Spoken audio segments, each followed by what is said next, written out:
shadow, true to name, is very sneaky, and it shows up in all 5 of the integral elements. Here we're looking at how shadow applies to lines and levels. We're considering this from the perspective of someone who's moving into level 7 or level 8, obviously, right? That's what we're always talking about. What's it like to be level 7? What's it like to be second tier? Can you do this? Is this real? This is a process of level movement.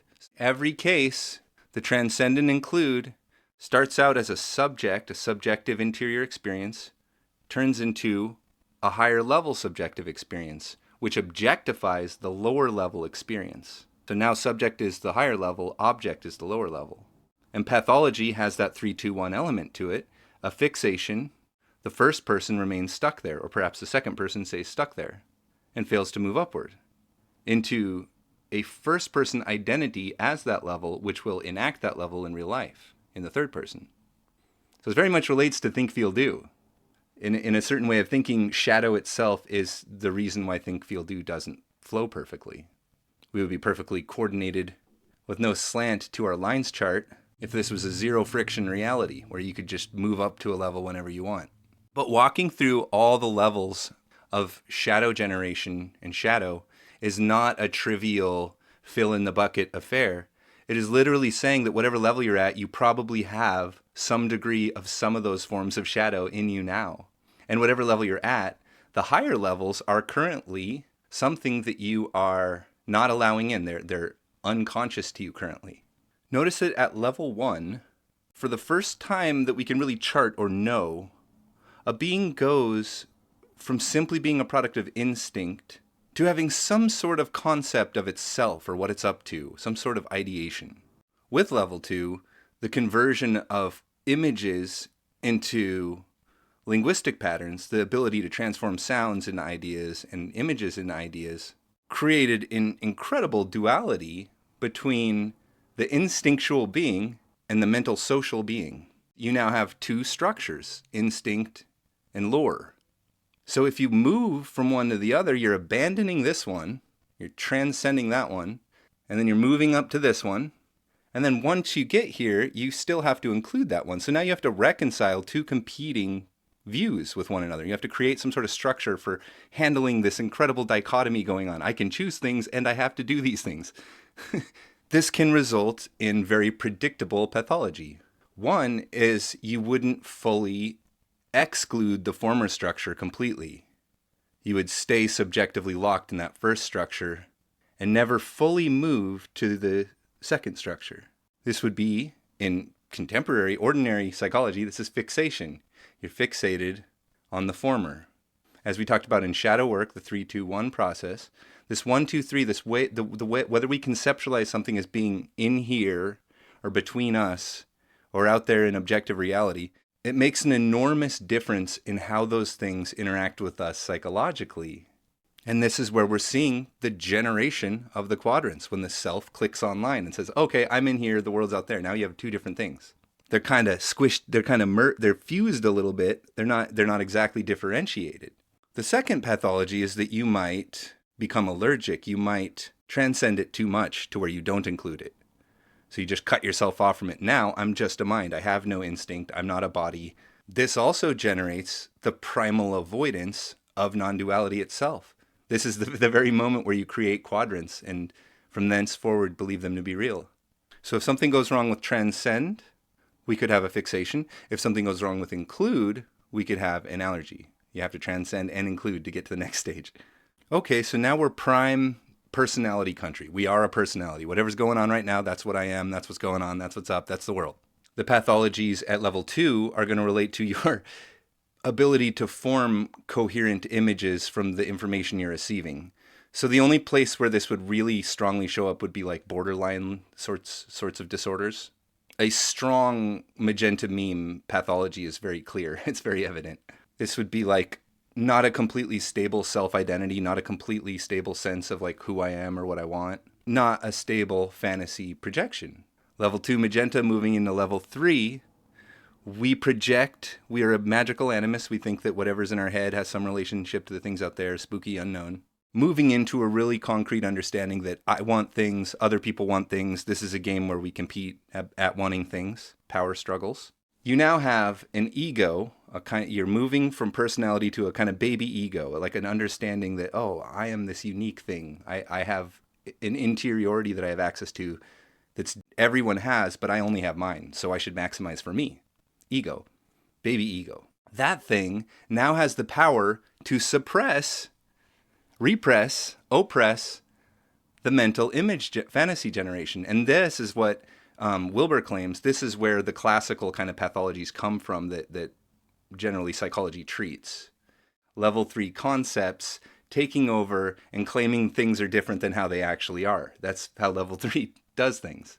So each level is going to generate shadow and pathology through its own methodology and process. It will look very much like how that level behaves to do its shadow thing. Level 4, rule role operations is kind of what we're up to. We're now fully ego, fully deliberate self. The things I do are on purpose. I have ideas about why everything is. And of course, that social role, that social self-awareness, you might identify with it too much to where you have an allergy to your own red meme and you feel like you don't exist and you don't have any expression. Or you may develop a fixation where you're sort of half in, half out to the group. You're still fundamentally selfish, but you're involved now in the Amber Meme ethnocentric place. If you become overly fixated, as we often do, because this is the first level that's really rewarded in adulthood, if you become fixated here, that will result in greater and greater topical expertise. You'll get better and better at a specific rule or role.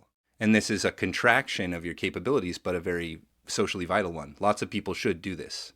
Level 5, orange meme rational, the ego is now kind of para-self-aware. The ego kind of knows itself a little more and is a little suspicious of itself here at rational, skeptical. And as we've seen many times, rationality can become the death of all former beliefs, myths, magic, fantasy.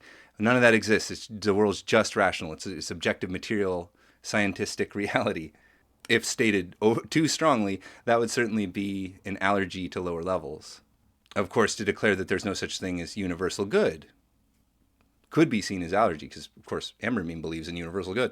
But perhaps, instead of redefining it, just to declare it dead. If you remain fixated here, you never really get out of ego. You never really see perspectives other than your own. Like, you could be orange meme your whole life and just kind of always be in your own little world. And I feel like green is the first one where you're kind of like, okay, I can actually feel other worlds. Like, I actually kind of I could be another person. I could see that.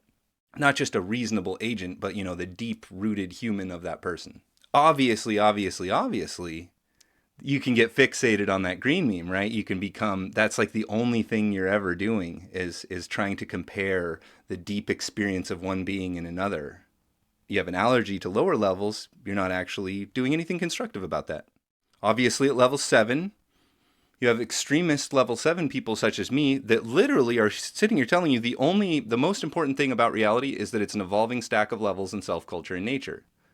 This is extremism. I'm fixated on this. I'm not including all the lower levels if I'm being this extreme. Since this is a sort of monomyth or a way of bringing together pluralistic perspectives, we may form an allergy to that like pluralism perspective and kind of try to universalize everything a little too hard. Level 8, we are now fully moving out of identity with the ego, and we're para-ego aware.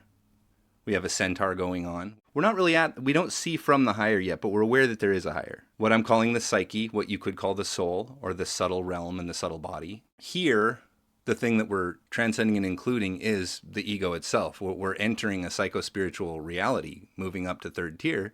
Obviously, there's a lot you can fail to identify with or disidentify with. You can, of course, become terrified of the psychospiritual realm and remain fixated in the egoic realm. And you can, of course, also become fixated and do like a spiritual bypass thing, and there's only the psychospiritual realm. And you don't care about the lower structure. This one's far more common. So at 9, the general observation that you could make is there's full ego awareness. So I'm not at 9. I don't really know what that means. People talk to me a lot like, Adam, are you ego aware? Do you know? I actually don't really know what that means. I can tell you that I'm more self-aware than people tend to be. If you ask me what are you doing, what are you thinking, what are you feeling, I generally have like pretty coherent, pretty clear, correct answers to that question. But to see the entire ego as like a thing, I could tell you there's a number of ways that I do that, but it sounds to me like there's a very, very specific and clear thing.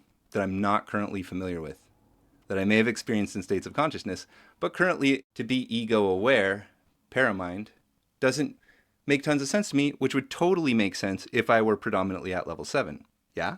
Here, at the level of psyche, level 9 to level 10, we have a lot of things to differentiate and integrate because we've introduced the entire subtle realm into consideration, the entire psyche. And that is sort of our locus now. That's kind of what we think we are or identify with or as, the total mind field, the embodiment itself.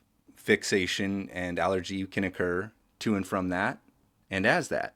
We would assume generally at levels, about at level 10, you should be experiencing all the states as states, but not as your self-being structure, society, but as states. You should be having the state experiences here. That would be predicted. At level 11, we're dealing with causal structures. So the integration will involve the subtle realm from pure witness, form from emptiness, that those are like the two ends of the perceptual thing, and the differentiation of that duality into non-duality. Each of those can introduce shadow by allergy or fixation.